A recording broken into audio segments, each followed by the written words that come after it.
Uruguay, located in South America, borders Brazil to the northeast and Argentina to the west.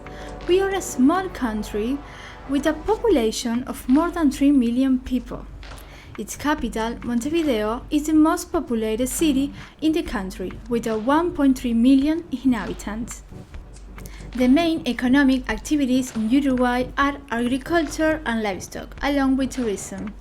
Being vegan in Uruguay is a quiet challenge, since it is a country with an estimated consumption of 100 kilograms of meat per person per year, and where the typical food per excellence is the asado. The asado, or asado de tira, is the ribs of the cow cut crosswise and cooked on the grill. Uruguay is the country with the most cows per inhabitants in the world, so much so that it is known as the country of 4 cows per person. It's part of the country landscape, seeing animals grazing in the fields. The idea that our cattle are raised in the open in natural conditions, ensuring the welfare of the animals, is a selling point for international commerce.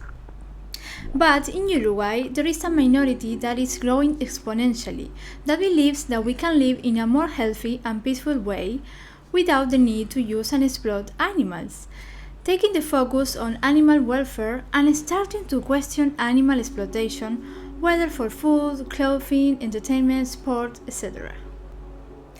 Part of the beginnings of veganism and animal rights in Uruguay dates back to the 90s with some anarcho-punks group that started talking about veganism, followed later by the hardcore straight edge movement.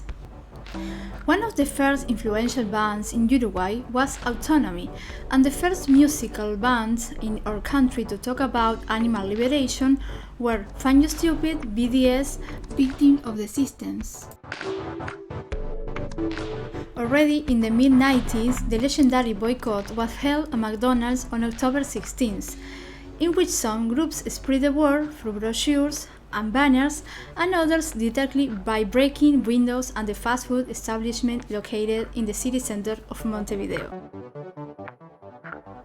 Other activists organized in small groups carry out activities against circuses with animals. This is how the first movement began in Uruguay after the military dictatorships that hit the country from 1973 to 1985. It's good to emphasize that the beginning of the basic ideas of veganism come from the 1930s, where naturalistic and vegetarians expressed respect for all members of nature as a whole. There were no stores or restaurants. Vegan in those times had to go to macrobiotic food store located in the center of Montevideo, even macrobiotic nutritionists. Macrobiotics is not a vegan diet in its principle, but the use of food of animal origin is eliminated in many cases.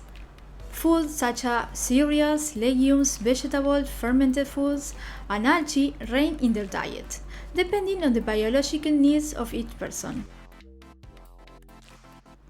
In addition, there were already religions in Uruguay that recommended vegetarianism, such as the Adventists and Krishnas. Adventists do not prohibit the consumption of meat, but they discourage it.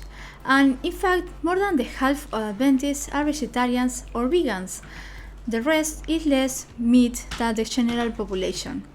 Adventists' primary motivation for avoiding animals' food is health, so they had a lot of nutrition knowledge, something that the nutrition systems lack. Also, the Krishnas, who are vegetarians and many of them have become vegans, are against the killing of animals. Jumping back in time to more commercial events, startups such as Alimentos El Caldero began to emerge in 2013, dedicated to the production of cheese and vegetable cold cuts. In 2014, La Papa was the first vegan restaurant in Uruguay. In 2015, Go Vegan opened. It was the first vegan supermarket, and then more and more restaurant options such as vegan wraps followed in August 2015. And in 2016, Pura Feria was held. The first night fair for vegan businesses with the aim to spread the vegan diet and demolish the myth that you cannot eat rich and vegan.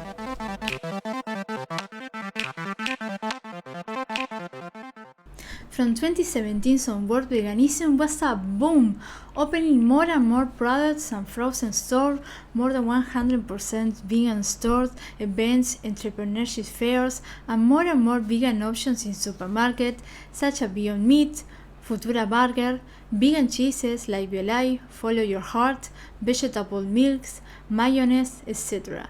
It's also important to highlight the Uruguayan vegan products from cured meat to vegan cheeses such as the Etoya Vegarela, which is a product made from butia oil.